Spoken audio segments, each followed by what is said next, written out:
जय हिंद साथियों, physics with Pawan Prakash sir में आप सभी का स्वागत है। तो चलिए साथियों, आज हम लोग 10 क्लास के हिंदी को हम लोग देखेंगे। और हिंदी में हम लोग वर्णिका पुस्तक चल रहे थे। वर्णिका में कुल टोटल आपको 5 वो कहानी पढ़ना था। पहला कहानी आपको पढ़ा दिया गया है। पहला कहानी में आपको था दही वाली मगम्मा, दूसरा कहानी में था ढाते विश्वास, और तीसरा कहानी हम लोग पढ़े थे माँ। माँ कैसे बावली हो जाती है, पागल हो जाती है मंगू के चलते, ये सब आपको कहानी पढ़ा दिया गया था। आज हम लोग देखिए नगर, और सबसे पहले देखेंगे कि नगर कहानी के लेखक कौन है। तो नगर कहानी के जो लेखक हैं इनका नाम है सुजाता। नगर कहानी के लेखक कौन है? सुजाता। आप देखिए नगर कहानी के लेखक को याद कैसे ट्रिक से करिएगा, तो ऐसे याद कर सकते हैं कि नगर कैसन होता है, तो नगर सुंदर होता है।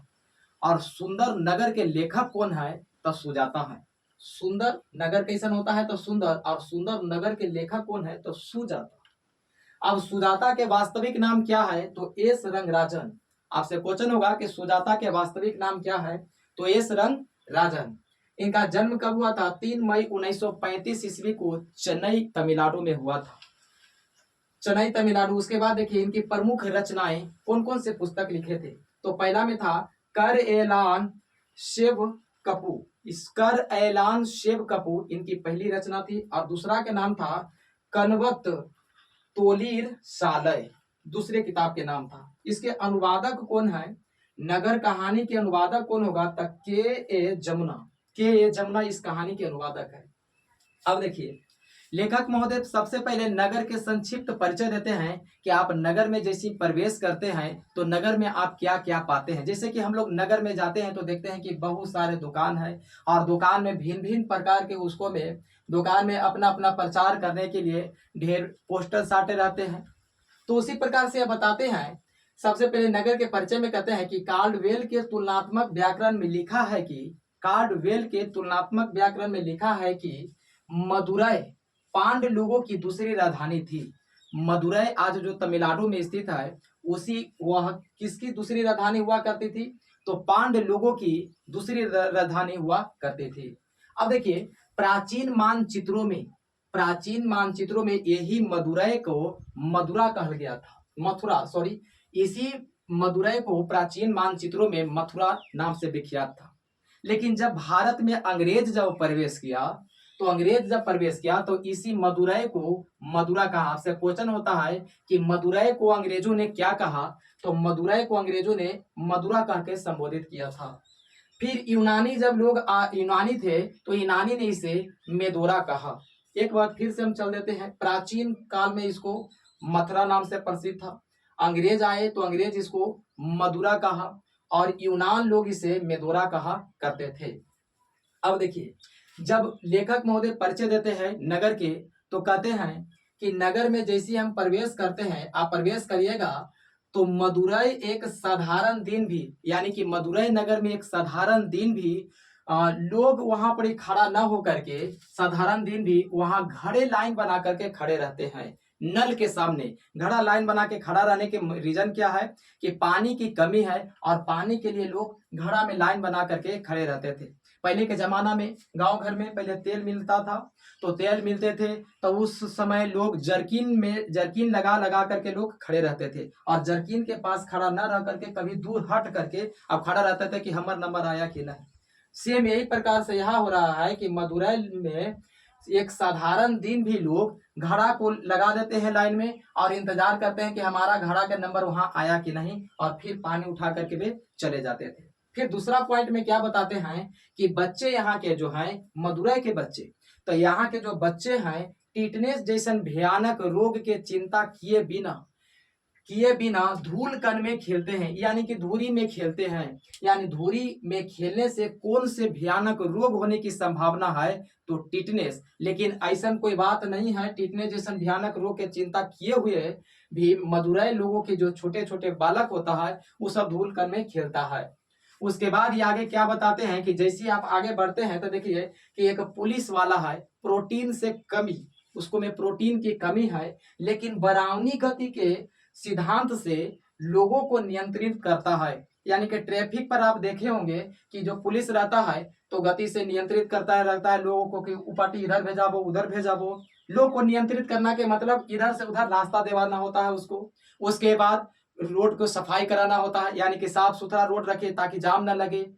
सेम काम यही कर रहा है कौन? पुलिस वाले। ये नगर कहानी हम लोग पढ़ रहे हैं तो नगर की सब चर्चा है कि नगर में क्या क्या मिल रहा है। उसके बाद देखिए कि नगर में जब यहीं पर पहुंचते हैं तो देखिए कि खादीधारी लोग, यानी कि खादी वस्त्र पहन करके, कुर्ता पैजामा जिसको कहते हैं, तो खादीधारी लोग महंगाई के लिए सरकार को कोसता हुआ सड़क के बाईं ओर मानो रेंग रहा है।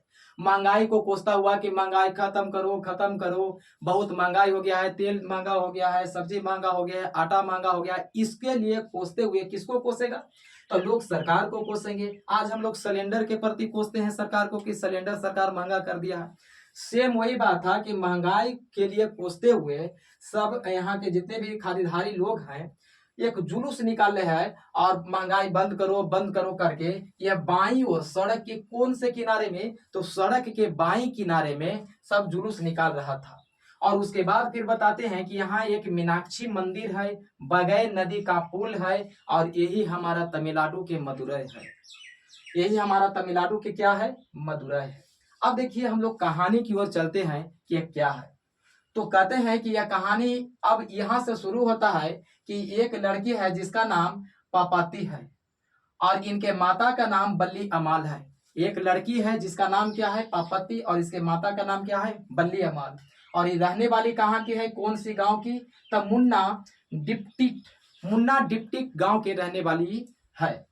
जब पहला बारी पापति को बुखार हो जाता है गांव में, तो पापति को जब बुखार हो जाता है तो ये इनकी माता है जो प्राइमरी हॉस्पिटल में ले जाकर के भर्ती करते हैं। प्राइमरी के मतलब जो गांव वाला हॉस्पिटल छोटा मोटा होता है वहां जाकर के भर्ती करती है।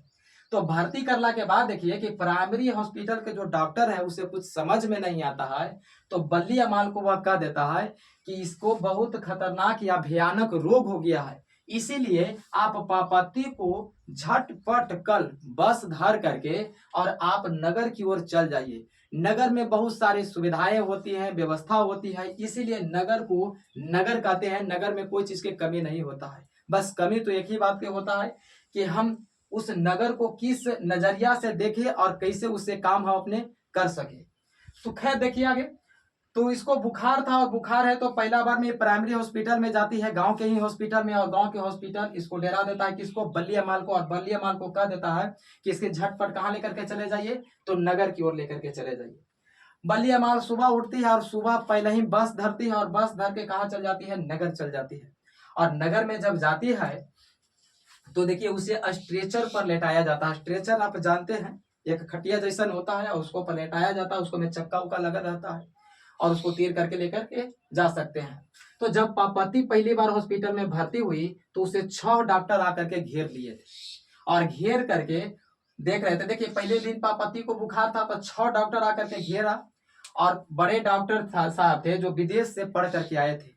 तो पापति को देखे, इसके माथा को ठोके, आंख को ठोके, गालों को ठोक करके देख रहे थे, आंख को पिपलियों को देख रहे थे। उसके बाद इन्होंने बड़े डॉक्टर समझ गए कि इसको कौन सी बीमारी हो गया है, और बड़े डॉक्टर साहब कहते हैं कि इसको तुरंत एडमिट करो। पापति को एडमिट करने के लिए अपने धनशेखर को कहते हैं कि इसे जल्दी सुना एडमिट कर देना और ये केस को हम स्वयं देखूंगा। बड़े डॉक्टर साहब स्नातकोत्तर कक्षाओं तक के विद्यार्थियों को पढ़ाते थे। तो आपसे कभी कभार क्वेश्चन होगा कि बड़े डॉक्टर साहब कहाँ से शिक्षा पा के आए थे? तो विदेश से। कौन से विद्यार्थियों को पढ़ाते हैं? तो स्नातकोत्तर जो कक्षाओं होता है, विद्यालय होगा, विद्यार्थी होते हैं सॉरी, उस विद्यार्थियों को पढ़ाते थे। अब देखिए यहाँ के जितने भी 6 डॉक्टर थे, कुछ ऑप्थेल्मोस्कोप क्या होता है? तो ऑप्थेल्मोस्कोप वो होता है कि आंख के आंतरिक भाग को चेक करने वाला ऑप्थेल्मोस्कोप कहते हैं। आंख के ऊपरे चेक करने के लिए हम लोग टॉर्च उच बार करके चेक कर सकते हैं कि उसकी पुतलियां क्या है, क्योंकि पापति को जब पहला दिन बुखार था, यहाँ आई थी तो वह बेहोश पड़ी थी, क्योंकि बुखार इतना हो गया था पापति को कि उसकी आंख भी नहीं खुल रहा था। पापति कमजोर हो गई थी और पापति ऐसे स्ट्रेचर पर लेटी हुई थी। तो ऑप्थेल्मोस्कोप से उसके आंतरिक भाग को, आंख के आंतरिक भाग को चेक किया गया, तो अभी पाया गया कि यह ठीक हो सकती है। फिर देखिए एक इसको में बताया गया यंत्र जिसको स्टेथोस्कोप कहते हैं। स्टेथोस्कोप। स्टेथोस्कोप से क्या नापते हैं, तो स्टेथोस्कोप से हम लोग हृदय की गति नापते हैं कि आदमी की हृदय चल रहा है कि नहीं चल रहा है, गति धड़क रहा है धड़कन की नहीं धड़क रहा है। अब इसके बाद देखिए कि डॉक्टर साहब इस पूरे कहानी को देख लेते हैं, पापाती आती है तो, और उसके बाद डॉक्टर साहब धनशेखर को कहते हैं कि धनशेखर इस केस को हम स्वयं देखूंगा और तुम्हारा काम है कि इसको जल्दी से एडमिट कर दो। धनशेखर आते हैं और श्रीनिवास नामक एक व्यक्ति है उसको पूरे बात समझा करके चल जाता है कि डॉक्टर साहब कह के गए हैं कि जो पापती है इसके जो बुखार है, तबीयत खराब है, इसको हम स्वयं देखूंगा और तुम्हारा काम है कि इसको भर्ती कर दो और इससे पूछताछ करो और इसको अस्पताल में एडमिट कर दो। और यह कह करके धनशेखर दौड़ते हुए बड़े डॉक्टर साहब के पास चले जाता है और बड़े डॉक्टर साहब भी चले जाते हैं। बड़े डॉक्टर साहब जब आते हैं तो जितने भी सब डॉक्टर छोटे छोटे डॉक्टर है सब बड़े डॉक्टर साहब के ही चेला है, विद्यार्थी था। उसके बाद देखिए श्रीनिवास बात समझ जाता है और वह बल्ली अमाल से पूछता है, बल्ली अमाल से कह देता है श्रीनिवास कि ठीक है हम तुम्हारे बात को मानते हैं और तुम एक सज्जन होंगे वहां पर आगे, वह कुर्सी पर बैठे होंगे और वहां पर ही तुम जा करके और उसको चीट वगैरह, तुम चीट लाई है तो बल्ली अमाल चीट नहीं जानती है, तो बल्ली अमाल कहती है कि मैं चीट नहीं रखी हूँ। तो वह कहता है कि जाओ और वह एक सज्जन बैठे होंगे वो कुर्सी पर और वहां पर जा करके वह वेतन आदि के वेतन भत्ते के बारे में पूछते हैं और उससे तुम जाना और वही तुम्हारे बात कुछ बतावेंगे कि तुम कितना पैसा जमा करना है कितना पैसा नहीं जमा करना है। इस श्रीनिवास बता करके चला देता है किसको, बल्ली अमाल को। बल्ली अमाल जाती है तो वहां पर देखती है कि कुर्सी के जो पीठ है ऊपरे कुर्सी पर खाली धूल कण जमा है, वो आदमी कोई है नहीं था। तो बल्ली अमाल सोचती है कि अब यहाँ पर तो कोई आदमी ना है, फिर रुकती है, इंतजार करती है। तो ढेर देरी के बाद अब इंतजार करती है तो बेचारी लाइन में खड़ी रहती है और लाइन में खड़ी रहती है तो वह अपने मृत पति पर उसको बहुत गुस्सा आता है कि लगता है कि हमारे जो पति रहते तो इस सब लाइन में हमको झूठ सच के खड़ा नहीं हुआ पड़ता और ये सब वह अपना ही कर देते। तो बल्ली अमाल को कब अपने मृत पति पर गुस्सा आता है ये भी क्वेश्चन पूछल गया है, तो कब आता है, तो बल्ली अमाल जब खड़ी होती है चीट ले करके और वह कुर्सी पर जो आवेंगे सज्जन उसको दिखाने के लिए, तब गुस्सा आ जाता है। यानी कि बल्ली अमाल जब लाइन में खड़ी होती है तब अपने पति पर वह गुस्सित हो जाती है। वो महोदय अपने भांजे को हॉस्पिटल में भर्ती कराते हैं, जो कुर्सियां खाली था वह व्यक्ति यहाँ नहीं थे तो वो अपने भांजे को हॉस्पिटल में भर्ती कराते हैं और बहुत देर के बाद आते हैं। आने के बाद कुछ नस्वार बेसवार ये सब लेते हैं और सबसे वेतन आदि के पूछते हैं। बल्ली अमाल से पूछते हैं कि बताओ तुम्हारा नाम क्या है, तो बल्ली अमाल कहती है कि वे मर चुके हैं। बल्ली अमाल एक अनपढ़ महिला है और वे सोचती है कि हमारे पति के बारे में पूछ रहे हैं, इसीलिए बल्ली अमाल कहती है कि वे मर चुके हैं। फिर पूछता है कि अरे तुम बोल रहे हैं कि रोगी का नाम क्या है, तो वह कहती है कि बल्ली अमाल। तो ये सोचता है कि कुर्सी पर जो बैठा रहते हैं सज्जन वो कहते हैं कि क्या मजाक कर रही है, जिसको तुम अस्पताल में भर्ती कराने आई है उसका नाम क्या है, तो जी पापती। फिर पूछता है कि तुम कितना पैसा कमाती हो, बल्ली अमाल से पूछता है। तो उसके बाद बल्ली अमाल कहती है कि पैसा मैं नहीं कमाती हूँ और कहीं किसी के यहाँ मैं काम करने जाती हूँ तो हमको बदले में धान मिल जाता है। जैसे कि गांव घर के जो महिला होते हैं काम वगैरह करते हैं तो उसको पैसा नहीं मिलता है, मजदूरी के रूप में उसे धान चावल गेहूं आदि चीज मिला करता है, पैसा नहीं मिलता है। तो इसने कहा कि अच्छा तो तुम्हारा वेतन हम 90 रुपया लिख देता हूँ कि तुम 90 रुपया शायद कमाती होगी। 90 रुपया लिख दिया और लिख करके चीट थमा देता है और चीट थमा करके कहता है कि ठीक है तुम बाएं तरफ यहाँ से मुड़ जाना और एक तीर के निशान होगा और 48 नंबर कमरे में तुम चली जाना। बल्ली अमाल एक अनपढ़ महिला है और अनपढ़ महिला जब वह चीट को लेती है, पीले रंग के चीट है और चीट को लेती है तो उसे 48 नंबर कमरा भुला जाती है क्योंकि पढ़ा नहीं है। 48 नंबर कमरा किसको याद रहेगा, जो पढ़ा लिखल आदमी रहते हैं उसको। और वैसे भी अस्पताल में कोई व्यक्ति नया जाता है तो उसको कुछ अवकाश नहीं रहता है, समझ में नहीं आता है कि आखिर के हमको जाना आना कैसे है, क्योंकि अस्पताल के जितने भी कमरे होते हैं जितने भी रूम्स होता है वो सब रूम एक जैसा लगता है। इसीलिए बल्ली अमाल भी भूल जाती है, लेकिन यह सोचती है कि फिर उस सज्जन से जाकर के हम पूछे कि आखिर हमको कितना नंबर कमरा में जाना है। लेकिन पूछने से यह डराती है कि भल हमको डांट न दे, हम पर खिसिया न जाए। इसीलिए बल्ली अमाल फिर बाहर निकल करके कुछ देखती है तो देखती है कि यहाँ बहुत सारे आदमी हैं, जा रहे हैं। कुछ व्यक्ति है जो शाम भर में खाना दे रहा है, कुछ व्यक्ति को, कोई व्यक्ति चाय पी रहे हैं, डॉक्टर हैं, डॉक्टरनियां हैं, आला लगाए हुए हैं, बहुत सारे व्यक्ति को देख रहे हैं। लेकिन देख रही है क्या कि सब अब बिजी हैं, किसी के पास रुक नहीं रहा है कोई व्यक्ति। और इतना लग रहा है बल्लिया माल को कि कोई व्यक्ति अगर जो रुक जाता तो हम उससे बात बतिया लेते और बतिया करके पूछते कि हमको जाना कहाँ है। लेकिन बल्लिया माल कभी कभार सोचती है कि हम आखिर के उससे पूछें क्या कि हमको जाना कहाँ है। फिर भी वह हिम्मत करके यहाँ पर आती है और पूछती है कि हमको जाना कहाँ था। तो वह कहते कि अरे तुम नहीं, अभी तक तू गई है 48 नंबर कमरे में। फिर बल्लिया माल को कहता है कि एक व्यक्ति है जिसका नाम अमलराज था। तो कहता है कि अमलराज, आप इसको थोड़ा सा 48 नंबर कमरे में बता दीजिएगा, 48 नंबर कमरा में इसको जाना है। तो बल्ली अमाल दौड़ती हुई अमलराज के पीछे पीछे जाती है और वह 48 नंबर कमरे के पास जाती है। वहां देखती क्या है कि एक वो स्ट्रेचर था, उस पर एक आदमी है बेचारा, दो आदमी था, एक अधलेटा हुआ था, एक पड़ा हुआ था। मतलब कि हॉस्पिटल है तो हॉस्पिटल के वातावरण कुछ अच्छे नहीं रहते हैं। और इधर जो बल्ली अमाल है अपनी पुत्री, अपनी बेटी के लिए चिंतित होना शुरू हो गई, क्योंकि अब 1 से 1.5 घंटा 2 घंटा हो गया था उसके बेटी से बिछड़ना। तो बल्ली अमाल सोचती है कि अब किसी प्रकार हम अपनी बेटी के पास लौट जाएं, क्यों इधर धक्का मुक्की के हम फेर में लगल है। बल्ली अमाल को लौटने की तीव्र इच्छा प्रकट हुआ। फिर अब जब 48 नंबर कमरे में पहुंच जाती है तो पहुंचना के बाद वहां के लोग जो हैं यह अपने चीट को देती है। पीला रंग के सब चीट ले लेते हैं तो उसी प्रकार से ये भी अपने चीट को दे देती है। चीट को देने के बाद आधा घंटा के बाद इसका फिर नंबर आता है। नंबर आने के बाद कहता है कि अरे तुम चीट लेकर के आई, इसको में तो दस्तखतें नहीं। तो दस्तखत नहीं था, बड़े डॉक्टर साहब के दस्तखतें नहीं है। तो बल्लिया माँ सोचती है कि दस्तखत क्या होता है, क्योंकि इसको साइन उन वगैरह समझ ही में नहीं आता है। तो बल्लिया माँ बेचारी नाराज हो जाती है। फिर भी यह जो यहाँ आती है 48 नंबर कमरे के पास, तो इसे फिर समझाया जाता है कि तुम अब सब लोग कल आना सुबह 7:30 बजे।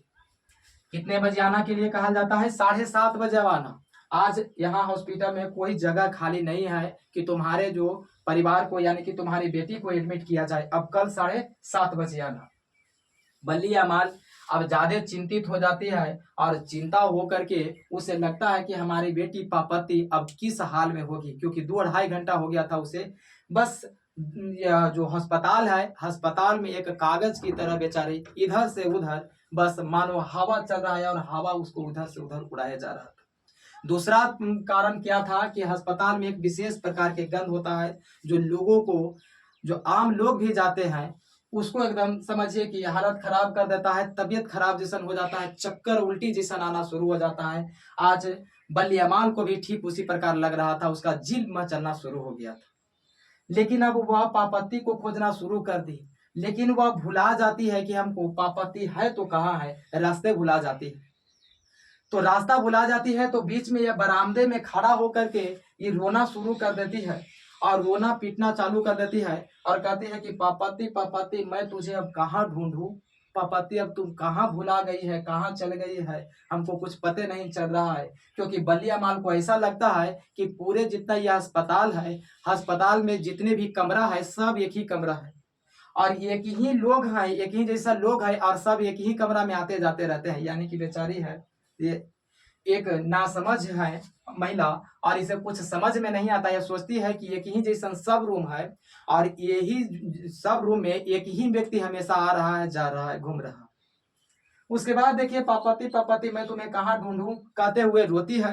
तो एक सज्जन आते हैं बरामदे में और बल्ली अमाल से बिना कुछ पूछे, बिना कुछ बताए वो कहते हैं कि माँ जी आप थोड़ा सा साइड होकर के रोइए। तो लोग के जाहिर सी बात है कि अस्पताल में कोई कोई व्यक्ति है जो किसी के परिवार मर जाता है, किसी के परिवार है जो कोई ज्यादा रोग से ग्रसित हो जाता है, तो उनके जो अपने चाहने वाले व्यक्ति होते हैं, लोग होते हैं, उससे अपना प्यार करने वाला जो व्यक्ति होता है वह उसके लिए अन्यास ही रोना शुरू कर देते हैं। तो लोग सोच रहा था कि शायद इसके कोई परिवारजन मर गए होंगे, इसीलिए ये बल्ली अमाल है जो रो रही थी। तो बल्ली अमाल को साइड कर दिया जाता है कि आप किनारे होकर के रोइए। तभी बल्ली अमाल को याद आता है और बल्ली अमाल जाती है और डॉक्टरी से पूछती है कि हमारी बेटी कहाँ है और हम वह जगह बताती है कि हम यहाँ पर छोड़ करके आए थे। तो डॉक्टरनी की मदद से वह कुछ दूर तक जाती है और उसे याद आता है कि हाँ एक लकड़ी वाला सीढ़ी था और इससे हम उतरे थे और यहीं पर ही हमारे बेटी को हम रखे थे। उसके बाद देखिए कि जब बेटी को रखे थे तो यह जाती है तो वहां पर एक जो व्यक्ति है वह कहते हैं कि अब आप आइएगा 3 बजे, अब जो रोगी से मिलने का समय खत्म हो गया, रोगी से अब कोई नहीं मिल सकता है। तब बल्ली अमान को लगता है कि लीजिए अब रोगी से नहीं मिल सकते हैं तब हम अपना बेटी से अब कैसे मिल पाएंगे। तो 3 बजे 10 मिनट 15 मिनट तक बेचारी रिगरिगाती है और उससे कहती है कि कृपया दरवाजा खोल दीजिए, हम अपने बेटी से मुलाकात करेंगे, मिलना चाहते हैं। लेकिन वह मिलने नहीं देता है। फिर होता है क्या कि एक सज्जन आते हैं, एक व्यक्ति आते हैं और वह उसको पैसा देता है। तो पैसा देता है तो उसे चूम करके उस पैकेट में रखता है और दरवाजा खोल देता है। जैसे दरवाजा खोलता है तो बलिया माल को भी यहाँ मौका मिल जाता है और बलिया माल तेज से दौड़ती है और दौड़ करके जाती है और अपने बेटी के पास जा करके उसे अपने सीने से लगा लेती है और एक अलग जा करके बेंच के पास खूब बैठ करके खूब रोती है। इतना रोती है, कहती है कि यह जो भाग दौड़ के यहाँ अस्पताल में जीवन चल रहा है लोगों के साथ और कोई किसी को देख नहीं रहा है, किसी के बारे में कोई पूछ नहीं रहा है, पापति अब मैं तुमको यहाँ नहीं रहने दूंगी। क्योंकि पापति को अब सुबह 7:30 बजे सुबह बुलाने के लिए, सुबह आने के लिए कह दिया था यहाँ के डॉक्टरों ने। तो ये सोच रहे थे कि क्या सुबह हम आवेंगे तो हमको अस्पताल में भर्ती हो जाएगा या नहीं होगा, ये कौन जानता है, ये नहीं जान रही थी। इसीलिए बेचारी तय करती है कि अब हम चल देते हैं बस अड्डे की ओर। बस अड्डा इसको में लिखा हुआ है पुस्तक में, तो बस अड्डा आप समझिएगा। बस अड्डे की ओर जाने के लिए यह निश्चित करती है कि अब मैं अपने गांव में ही चले जाऊंगी और वहां के ओझा से झाड़ फूक करवा करके ठीक करवा लूंगी। क्योंकि मामूली सी तो बुखार ही तो है और बुखार कोई बड़ी बात थोड़ी ना होता है और मामूली सी बुखार गांव में ही ठीक हो जाएंगे। तो यह पापती है जो साइकिल रिक्शा से बस अड्डे की ओर चल जाती है। और साइकिल रिक्शा का रंग कैसा रहता है, परीक्षा में पूछता है क्वेश्चन। तो साइकिल रिक्शा का रंग है जो पीले रंग के साइकिल रिक्शा पर यह चढ़ करके और चली जाती है। तभी बड़े डॉक्टर साहब अब जो है आते हैं और आ करके पूछते हैं कि जो सवेरे हमने एक मेंजाइटिक्स नामक बीमारी जो रोगी था उसको हमने आपको अस्पताल में भर्ती करने के लिए कहा था, वो कहाँ गया रोगी। बड़े डॉक्टर साहब तो अच्छे होते हैं लेकिन जो चाटुकार होता है छोटे मोटे वह किसी को नहीं समझता है, वह पैसा के फेर में रहता है। तो देखिए बड़े डॉक्टर साहब को बतावा जाता है, ऐसा बताता है क्या वो तो कोई है नहीं है और किसको आप भर्ती करने के लिए कहे थे, यहाँ पर कोई को भर्ती नहीं किया गया है। बड़े डॉक्टर साहब सब पर खूब गरजते हैं, तरसते हैं, खिसियाते हैं और सभी को कहते हैं कि जल्दी सुना उसको लेकर के अब वो कहाँ गई है। तभी यहाँ पर जो श्रीनिवास है धनशेखर है ऐसा बताता है कि उसको तो अब कल 7:30 बजे बुलाया गया था। बहुत गरज तरज के कहते हैं भाट नॉनसेंस, अगर जो कल सुबह 7:30 बजे तक वो आएगी तब तक वह लड़की है जो मर जाएगी, उसको अस्पताल में अभी ही भर्ती करना होगा और अभी भर्ती नहीं हुआ तो कल 7:30 बजे तक वो मर जाएगी लड़की। तुम लोग कैसे आदमी होगा जो यहाँ पर ही कुछ नहीं था तुम्हारे पास जगह तो हमारे स्पेशल रूम में तुम इसको भर्ती कर देती, स्पेशल रूम में दे देता। सब आदमी को पूरा डांटते हैं लेकिन अब हो का ये सब तो अब साइकिल रिक्शा पर सवार होकर के चले जा रहे थे बस अड्डा की ओर और जा करके यह कहते हैं जो बलिया माल है कहती है कि माथे पर खड़ियाल मिट्टी का लेप इसको चढ़ा दूंगी ताकि इसका बुखार है जो उतर जाएगा। और वैदीश्वर मंदिर के दोनों हाथ में रेजगारी भर करके भगवान को भेंट कर दूंगी। यानी कि वैदीश्वर मंदिर में मन्नत मांगूंगी और भगवान से कहेंगे कि हे भगवान जो हमारी बेटी है पापती इसको आप ठीक कर दीजिए, सुखी कर दीजिए। और इस प्रकार बल्ली अमाल है जो शिक्षा के अभाव में यानी कि नहीं पढ़ने के रीजन से पढ़ी लिखी नहीं रहती है, इसी कारण से अपने पुत्री को बिना इलाज करवाए ही कहाँ लौट करके चली जाती है तो मुन्ना डिप्टिंग अपने गांव में चली जाती है। तो इस कहानी में यह बताया गया है नगर कहानी में कि नगर तो एक बहुत ही अच्छा होता है लेकिन नगर उस व्यक्ति के लिए सबसे ज्यादा अच्छा होता है जब नगर के बारे में कोई व्यक्ति जानकार होता है, तब पढ़े लिखे होते हैं तब। यदि अगर जो बल्ली अमाल पढ़ी लिखी लड़की महिला रहती तो अपने पुत्री को अन्यास अच्छा से अस्पताल में भर्ती करा लेती, लेकिन अनपढ़ होने के रीजन से बेचारी अपने पुत्री को अस्पताल में भर्ती न करवा पाती है। तो चलिए साथियों इसमें आपसे क्वेश्चन कैसे आएगा एक बार हम उसका रिपीट करते हैं। यह कहानी इतना ही तक था और क्वेश्चन आपसे कैसे पूछा जाएगा एक बार रिपीट करते हैं। तो देखिए आपको भले छोटे छोटे लिखे हुए हैं लेकिन शब्दों पर कुछ ध्यान दीजिए और ध्यान दीजिएगा तो आपको क्वेश्चन याद हो जाएगा। तो चलिए हम लोग क्वेश्चन कैसे पूछे करते हैं। देखिए नगर, नगर कहानी के लेखक कौन है? सुजाता। नगर कैसन होता है? सुंदर होता है। और सुंदर के लेखक कौन है? तो सुजाता। इसका वास्तविक नाम क्या है? एस रंग राजन। तो एस रंग राजन था। इनका जन्म कब हुआ? 3 मई 1935 ईस्वी के चेन्नई तमिलनाडु की कहानी है। और तमिलनाडु की भाषा कैसन होगा? तो तमिल भाषा होगा। उसके बाद इनकी प्रमुख 2 रचनाएं थे। अनुवादक कौन है? के.एन. जमुना था।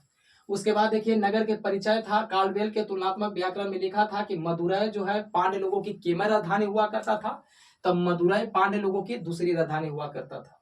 उसके बाद देखिए कि प्राचीन काल में इसको क्या कहा गया था मदुरै को? तो प्राचीन काल में मदुरै को मदरा कहा गया था। उसके बाद जब अंग्रेज आए तो मदुरै को क्या कहा? तो अंग्रेज जब आया तो इसका मदुरा कह के पुकारा, मदुरा।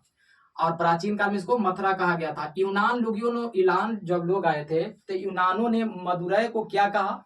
तो यूनानों ने मेदोरा कह करके इसे संबोधित किया। सब क्वेश्चन परीक्षा में आता है आपका। मदुरै में एक साधारण दिन भी क्या लाइन बना करके खड़े रहता है? तो घड़ा। उसके बाद बच्चे कौन से भयानक रोग के चिंता किए बिना ही मिट्टी धूल में खेलते हैं? तो टिटनेस। उसके बाद पुलिस कौन से गति से ट्रैफिक को नियंत्रित करता है? तो ब्राउनी गति के नियम से। उसके बाद देखिए कि खादीधारी लोग जो हैं महंगाई के लिए सरकार को क्या करता है? कोसता है और सड़क के बाईं तरफ जुलूस निकालता था। और यहाँ पर मदुरै में एक मंदिर है मीनाक्षी मंदिर, और एक नदी है, नदी पुल है बेगई नदी पुल, और यही मदुरै शहर है। इसमें देखिए कि एक लड़की है जिसका उम्र कितना है? पापति है। और पापति को क्या होता है? बुखार रहता है, और बुखार इसको एक मेंजाइटिस नामक बीमारी रहता है। पापति के मम्मी माता के नाम क्या है? तो पापति के माता का नाम बल्लीअमाल है। पापति कहाँ के रहने वाली है? तो मुना डिप्टिक एक गांव है, वहां के रहने वाली थी। उसके बाद देखिए कि पापति को कितने डॉक्टर ने घेर करके रखा था? तो 6 डॉक्टरों ने घेर के रखा था। बड़े डॉक्टर कहाँ से शिक्षा प्राप्त करके आए थे? तो बड़े डॉक्टर साहब विदेश से शिक्षा प्राप्त करके आए थे। कौन से विद्यार्थियों को शिक्षा देते थे? तो स्नातकोत्तर कक्षाओं को विद्यार्थियों को शिक्षा देते थे। उसके बाद आपसे एक क्वेश्चन है, ऑप्थलम स्कोप से क्या जांचा जाता है या क्या चेक किया जाता है? तो आंख के आंतरिक भाग को ऑप्थलम स्कोप से चेक किया जाता है। उसके बाद आ गया कि स्टेथ स्कोप से क्या चेक किया जाता है? तो स्टेथ स्कोप से कोची की गति मापा जाता है, तो हृदय की गति को मापते हैं। उसके बाद धनशेखर हो गया, श्रीनिवासी सब तो व्यक्ति हैं। उसके बाद देखिए इसका वेतन के रुपया था बल्लीअमाल के, तो वेतन इसका 90 रुपया बताया जाता है। उसके बाद देखिए कि कितना बजे फिर बल्लीअमाल को पुनः आने के लिए कहा जाता है? तो 7:30 बजे। बल्लीअमाल कौन से रिक्शे धर कर जाती है, घर अपने लौटती है? तो पीले रंग के रिक्शे पकड़ करके वह अपने घर लौटती है। उसके बाद देखिए कि कौन से भगवान के पास इन्होंने मन्नत मांगी थी? तो इन्होंने वैदीश्वर नामक एक भगवान है मंदिर में, वहां पर मन्नत मांगती है कि हमारी बेटी ठीक हो जाएगी तो हम आपको चढ़ावा चढ़ावेंगे। तो चलिए साथियों, आपके कहानी खत्म होता है। यदि वीडियो आपको अच्छा लगे तो लाइक और सब्सक्राइब करिएगा। मिलते हैं हम लोग नेक्स्ट वीडियो में। धन्यवाद।